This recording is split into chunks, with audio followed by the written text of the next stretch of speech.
Main મતલબમાં એના જે સ્ટોરી જે હતી તમારી લોકવાહિકા દ્વારા હોય કે બાપ દાદાએ કીધેલી તે તરફ જણાવો ને એમાં આદિવાસીત્વ પણ કેવી રીતે, કેમ કે આપણા ધાર્મિક પ્લેસો પર બી કે આપણા જે દેવી દેવતાઓ છે જંગલમાં રહેતા એના પર બી બીજા ધર્મોથી માંડીને બીજી સંસ્કૃતિઓનું, ધર્મ તો નહીં કહીએ, બીજી સંસ્કૃતિઓનું અતિક્રમણ થઈ રહ્યું છે.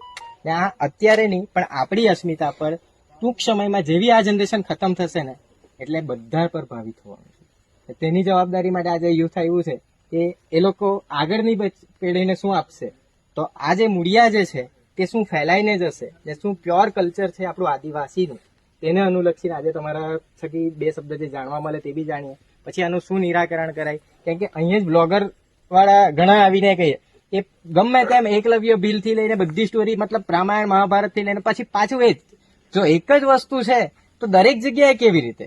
જો અગર આપણે પંપા સરોવર થી લઈને જે બધી વાત કરીએ લોકવાહિકા છે એક જ જગ્યાએ થાય ને, કોઈ બી વ્યક્તિ હોય કે એનો જન્મ બી થયો હોય તો ઇન્ડિયામાં જયારે પૂર્વ પટ્ટા પશ્ચિમ પટ્ટાથી પૂર્વી પટ્ટા તરફ જાવ એક જ સ્ટોરી 3 નદી કિનારે મળે, કેવી રીતે શક્ય છે?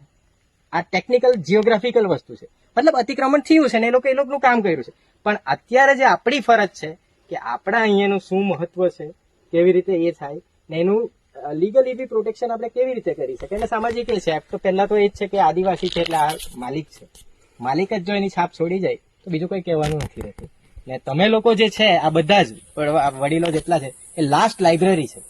પછી જે લાઇબ્રેરી કોન્સેપ્ટ બધા જે ગ્રુપોમાં ચલાવ્યો છે એ નથી. અસલી લાઇબ્રેરી તમે બધા છે જે તમારી જોડે સમાપ્ત થઈ જશે. બરાબર.